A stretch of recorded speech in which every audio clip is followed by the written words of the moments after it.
Penerimaan CPNS. Saya Tia, Bang.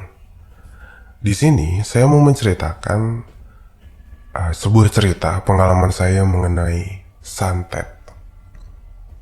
Saya bukan orang yang begitu percaya sebenarnya tentang santet ini dan hal-hal mistis lainnya. Saya percaya akan dunia mereka. Akan tetapi saya tipe orang yang ini dunia saya dan mereka tinggal di alam yang berbeda dengan kita. Jadi saya percaya kalau mereka ada, tapi kita tinggal di dunia masing-masing. Kira-kira intinya seperti itu. Untuk kota nanti mohon jangan dibacakan ya, Bang. Oke, kotanya tidak boleh dibacakan. Oke. Untuk diingatkan di awal ya. Kadang-kadang ada yang lupa nulis nih, terus kebaca di akhirnya. Akan tetapi semua pandangan saya itu berubah ketika saat saya mendaftar menjadi CPNS tahun 2018. Saya dari SMA dan berkuliah itu di kota sebut saja J. Hingga saya lulus di tahun 2017. Saya sudah bekerja di sebuah perusahaan leasing di kota ini. Di bulan Oktober, mungkin ya sekitaran Oktober lah, saya lupa tepatnya, ada tes CPNS di suatu instansi pemerintahan. Dan syukur alhamdulillah saya lolos di tes SKD, SKB, dan tahap terakhir adalah tahap wawancara. Setelah melewati proses panjang ini, saya dinyatakan lolos. Saya saat itu masih bekerja di perusahaan lama dan memutuskan untuk resign begitu ada pengumuman lolos CPNS. Saya ingat sekali, awal saya merasakan hal aneh, yaitu ketika saya akan melengkapi berkas terakhir, yaitu hasil tes psikotes. Saat saya mengerjakan psikotes, saya tidak bisa konsentrasi. Dikarenakan itu tiba-tiba kepala saya itu sakit, pening. Seperti ada yang menusuk-nusuk. Mungkin ini ya yang dinamakan sakit kepala seperti tertusuk paku. Sakit sekali. Sakitnya itu lebih dari pusing yang pada umumnya lah. Nah, setelah psikotes, saya masih ngekos kan di kota J ini. Saya balik ke kos dan masih di kos selama beberapa hari. Namun, sakit kepala yang saya rasakan itu semakin hari semakin tidak tertahankan sama sekali. Jadi ini terjadi semenjak saya dinyatakan lolos tes CPNS bulan Januari 2019 tanggal 10. Pusingnya luar biasa. Akhirnya saya memutuskan untuk pulang ke rumah. Pulang ke rumah sekitar tanggal 20 Januarian lah 2019. Karena sakit saya itu bertambah lagi. Bukan cuma di kepala, tapi ini nambah di bagian perut atas. Mirip kayak mah kali ya, yang asam lambung naik. Aku terasa sakit banget. Padahal saya tidak pernah ada sedikit pun riwayat punya penyakit mah. Kondisi saya itu semakin hari semakin drop. Tidak ada nafsu makan sama sekali. Sama sekali gak bisa lah untuk beraktivitas normal seperti sedia kala. Apa yang saya rasakan selama diguna-guna orang adalah saya memilih untuk tidur daripada saya harus terjaga atau bangun dan merasakan sakit yang luar biasa itu. Jadi selama saya merasakan sakit itu waktu saya lebih banyak digunakan untuk tidur. Saya sudah berobat kemana-mana dari puskesmas dekat rumah sakit terbaik di kota saya, dan dokter itu mendiagnos saya itu mah akut karena saya mengeluh di bagian perut. Saya bolak-balik tuh rumah sakit untuk menjalani beberapa pemeriksaan. Disuntik itu udah gak karuan beberapa kali. Orang tua saya mulai khawatir karena sakit saya ini bukan sakit normal, bukan sakit biasa. Ayah saya ada kenalan tetangga di kampung yang mana beliau bisa melihat hal-hal yang aneh, santet dan sebagai pelet dan sebagainya lah. Saya datang ke rumah beliau pertama kali, dan beliau langsung tahu. Itu pertama kali saya bertemu beliau. Beliau langsung tahu apa yang menjadi masalah saya. Berjam-jam saya di rumah beliau menunggu air doa dan beberapa barang yang tidak saya ketahui apa itu. Dari sini beliau bilang kalau saya itu diguna-guna oleh orang, tapi beliau tidak bisa mengambil barang yang ada di tubuh saya karena termasuk kategori yang berat katanya. Ibu saya sebenarnya antara percaya dan tidak percaya. Karena masa iya ada orang yang tega mengguna-guna atau santet anaknya ini. Sebenarnya yang kurang percaya dengan beliau adalah ibu saya. Jadi ayah dan saya itu memutuskan untuk menyudahi ke orang pintar ini. Akan tetapi sakit kepala, perut itu masih saya rasakan. Semakin tambah hari, semakin sakitnya itu semakin gak ketahan. Ayah memutuskan untuk mencari orang pintar yang kedua, yang kira-kira masih saudara lah ya dengan keluarga saya. Nah, di orang pintar yang kedua ini saya dinyatakan cuma sakit biasa dan diberikan ramuan yang katanya bisa mengobati sakit perut dan kepala saya. Saya jalani rutinitas minum herbal yang katanya bisa menyembuhkan itu. Dan ya, hasilnya nihil.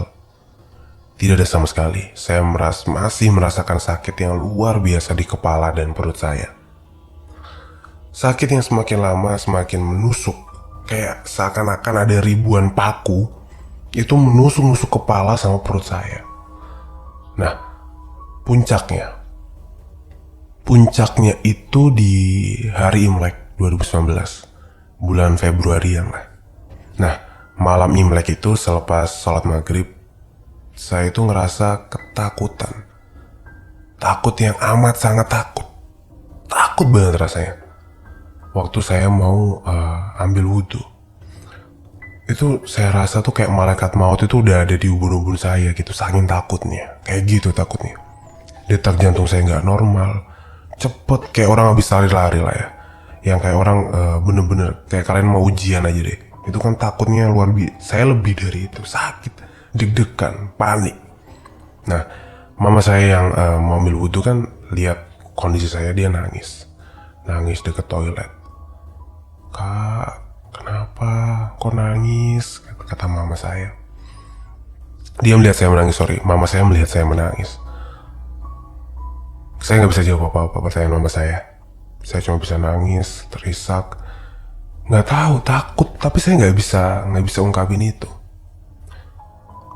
Dan ketika sudah mulai tenang, mulai enak, saya baru bisa menceritakan apa yang saya rasakan. Mama meluk saya, ikut menangis. Beliau bilang kalau ya, insya Allah semuanya bakal baik-baik aja. Saya bisa segera sembuh. Dari sini mulai merasa ketakutan akan kematian ketika saya bangun itu mulai muncul. Ketika saya tidur yang ada hanya rasa sakit di perut, kepala, dan rasa sakit yang campur aduk jadi satu, dan ditambah ketakutan akan segera meninggal. Pertengahan Februari, saya mulai ikhtiar. Saya datang ke ikhtiar ke Pak Kiai di dekat daerah saya. Saya berkali-kali ke sana berusaha mencari pengobatan.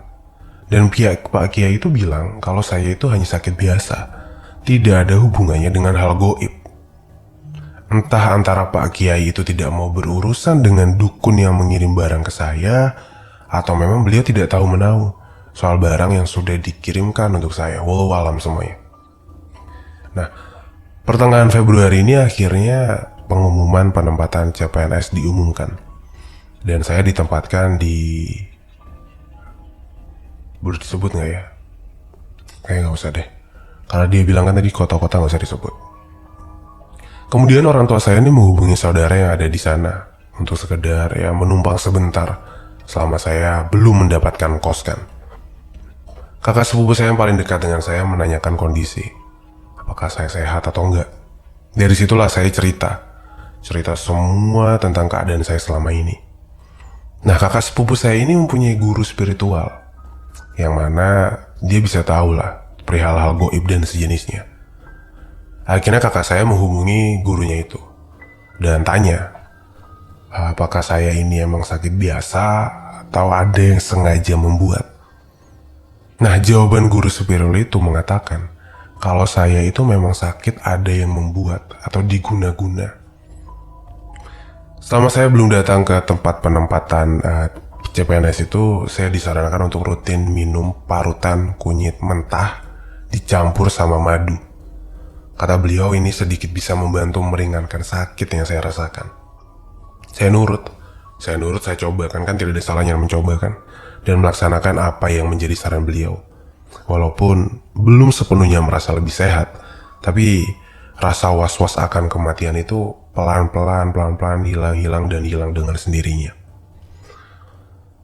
Tibalah hari di mana saya harus pergi untuk dinas ini. Saya datang kira-kira di tanggal 2 Maret 2019 dalam keadaan sakit. Dalam keadaan masih sakit, saya naik bus di antara ayah dan adik saya. Sepanjang perjalanan yang saya rasakan itu sakit. Sakit menusuk itu di bagian kepala dan perut. Serta rasa sulit bernafas itu luar biasa. Kalau orang Jawa bilang itu mengkis-mengkis. Saya memilih untuk tidur sampai ke kota tujuan saya ini. Saya tiba kira-kira di hari Minggu 3 Maret 2019. Tidur di rumah budi saya. Pagi harinya saya harus ke instansi untuk daftar ulang ditemani sama kakak sepupu saya. Saya naik bus dari rumah ke instansi pusat. Di sepanjang perjalanan saya tuh semakin sesek rasanya, dada semakin sesek, makin sakit. Kakak sepupu mulai khawatir. Dia menelpon guru spiritualnya. Beliau menyarankan untuk berhenti di minimarket untuk beli parfum dengan konsentrasi alkohol yang paling kuat. Beliau menyarankan satu merek lah, dan menyuruh saya untuk juga beli kapas. Saya nggak tahu untuk apa kapas dan parfum ini. Tapi guru spiritual kakak saya menginstruksikan agar parfum dituangkan ke kapas, kemudian saya hirup wangi parfum dengan alkoholnya yang lumayan kuat itu. Nah, dari situ anehnya itu saya agak mendingan. Nah, setelah selesai regis, saya dan kakak sepupu saya pulang, karena besoknya hari Senin kan. Kakak saya kerja dan saya akan ditempatkan di unit instansi di daerah timur lah dari kota ini. Senin itu adalah hari pertama saya masa orientasi kantor. Saya berusaha menjalani dengan baik dengan tidak menunjukkan ke teman-teman kantor dan senior kalau saya ini sedang sakit. Dan alhamdulillah hari pertama berjalan dengan lancar. Pulangnya saya dijemput sama kakak saya, diantar ke guru spiritualnya. Kami tiba kira-kira sehabis maghrib lah. Kesan pertama saya ketika melihat guru spiritual kakak saya adalah tidak yakin. Karena jujur dari tampilan beliau ini lebih mirip preman. Tapi di situ saya bertekad, apapun hasilnya saya akan percaya dengan beliau. Selepas isya, ritual itu pun dimulai. Beliau menyiapkan air dalam baskom dan beberapa daun yang dipetik dari depan rumah beliau. Saya disuruh untuk menghadap ke tembok dan membaca bacaan apapun yang saya bisa. Bismillahirrahmanirrahim atau bacaan lain lah, pokoknya apapun yang saya hafal. Saya disarankan untuk menutup mata selama proses pengambilan barang itu. Beliau dengan khusyuk merapalkan doa yang entah apa saya tidak tahu. Saya terus membaca bacaan yang saya bisa. Kira-kira setengah jam kemudian, beliau bilang kalau ini sudah selesai. Beliau terlihat kesakitan di bagian telapak tangannya. Dan saya diperlihatkan benda apa yang ada di tubuh saya. Beliau menunjuk ke baskom berisi air dan daun itu. Beliau mengambil barang itu dan barangnya adalah sebuah keris kecil yang masih berwarna perak. Beliau kemudian berkata, "Duk, nek iki sampai warnane malih kuning opo abang. Wis gak ngerti aku bakal iso nulung opo gak. Alhamdulillah, kowe manut apa sing tak saranke. Ngombe parutan kunir karo madu. Kuwi lumayan iso nyegah luwih parah." Atau bahasa Indonesia seperti ini. Duk, kalau sampai ini keris ya, ini barang berubah warna jadi kuning atau merah, aku gak ngerti aku bisa nolong apa enggak. Tapi alhamdulillahnya kamu nurut apa yang aku saranin. Meminum parutan kunir sama madu. Itu bisa lumayan nahan lah, supaya dia gak lebih parah. Beliau menawarkan, apakah barang ini akan dikembalikan ke pemiliknya atau mau dilarung. Saya memilih untuk dilarung. Kalau saya kembalikan ke pemiliknya, apa bedanya kan saya dengan dia yang telah ingin mencelakai saya. Dan akhirnya puji syukur kepada Allah, alhamdulillah subhanahu wa ta'ala, alhamdulillah kepada Allah subhanahu wa ta'ala, lewat beliau, guru spiritual kakak saya bisa diselamatkan dari mara bahaya ini. Kemudian saya dan kakak saya pamit pulang.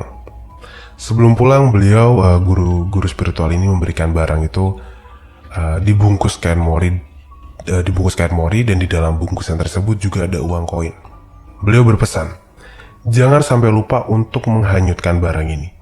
Jika saya lupa, akibatnya adalah barang itu bisa balik lagi ke tubuh saya. Ya akhirnya ya barang itu dilarungkan lah ya. Dilarungkan tuh dibuang ke sungai, nanti akan mengarah ke laut. Sekian berharga kira-kira cerita yang bisa saya sampaikan. Mohon maaf jika cerita ini tidak ada seram-seramnya dan ceritanya kurang rapi. Rapi kok. Melalui cerita ini saya ingin menyampaikan orang yang telah mengirimkan barang ini. Apa yang telah beliau perbuat adalah hal yang cukup keji. Saya berpesan ke pendengar, jika memang engkau kehilangan apa yang menjadi keinginanmu, tidak perlu bersedih, karena takdir yang diberikan oleh Tuhan adalah takdir yang terbaik untukmu.